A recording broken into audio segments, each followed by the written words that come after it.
Danach gefragt, was ihre größte Angst ist, nennen mehr Leute das öffentliche Reden als den eigenen Tod.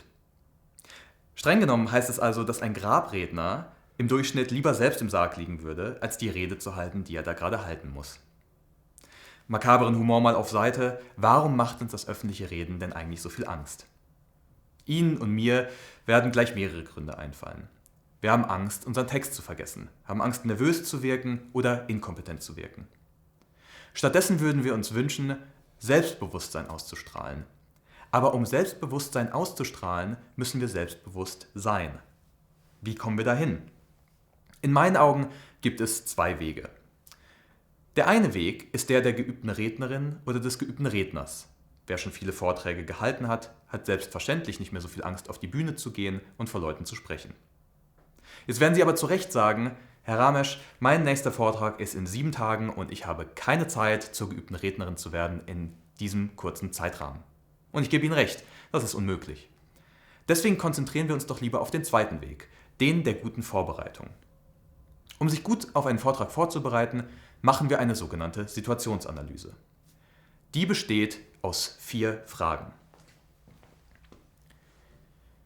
Die erste Frage lautet, wer? Wer sitzt denn da eigentlich vor mir? Ist es ein Publikum, was mein Thema schon kennt, oder ist es ein Laienpublikum? Ist damit zu rechnen, dass das Publikum an meinem Thema interessiert ist, oder muss ich es erst durch gekonnte Rhetorik auf meine Seite ziehen? Kennt sich mein Publikum eigentlich untereinander? Welche Hierarchien gibt es? Gibt es Leute, die besonders exponiert sind, die in der ersten Reihe sitzen, auf die ich vielleicht besonders Acht geben muss? All diese Fragen sind wichtige Fragen. Als nächstes fragen wir uns, wann unsere Vorlesung stattfindet. Es macht einen himmelweiten Unterschied, ob sie um 10 Uhr vormittags stattfindet oder um 15 Uhr nachmittags. Wo es vormittags oft noch so ist, dass die Leute ihren ersten oder zweiten Kaffee hatten und gerade auf ihrem Leistungshoch angekommen sind, ist es nachmittags oft so, vielleicht nach einem späten Mittagessen, dass sich die Mehrzahl unserer Zuhörerschaft im sogenannten Suppenkoma befindet und uns eigentlich gar nicht mehr zuhören kann. Interessant ist auch die Frage, ob wir Vorredner oder Nachredner haben. Was bedeutet es zum Beispiel, wenn vor uns jemand spricht, den wir als sehr, sehr kompetent einschätzen, der rhetorisch brillant ist? Wenn wir uns darauf mental vorbereiten, schockt es uns nicht mehr so, wenn wir in der Situation selbst sind. Die dritte Frage lautet wo?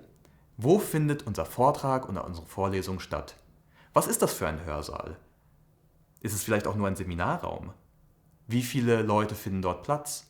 Wie viele Zuhörer kommen im Schnitt zu einer Veranstaltung?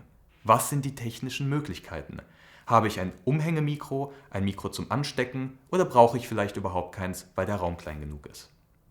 Immer hilfreich ist es auch zu wissen, wer denn für technische Fragen verantwortlich ist, im Falle, dass nichts mehr funktioniert. Die vierte und vielleicht wichtigste Frage lautet, wozu? Warum spreche ich überhaupt? Was ist das Ziel, was ich verfolge? Will ich das Publikum interessieren für mein Thema oder motivieren zum Handeln? Will ich Erstsemesterstudierende auf den richtigen Pfad leiten in meine Fachkultur? Und im Hörsaal natürlich immer wichtig, an welchem Lernergebnis arbeite ich gerade? Was sollten die Studierenden am Ende meiner Vorlesung in der Lage sein zu tun? Indem ich mir diese 4 Fragen stelle, zwinge ich mich dazu, die Situation im Vorfeld schon einmal mental durchzugehen. Und indem ich das mache, senke ich mein Lampenfieber und erhöhe ich mein Selbstvertrauen. Und wer weiß, mit gesteigertem Selbstvertrauen kommt vielleicht unser natürliches Charisma auch besser zur Geltung.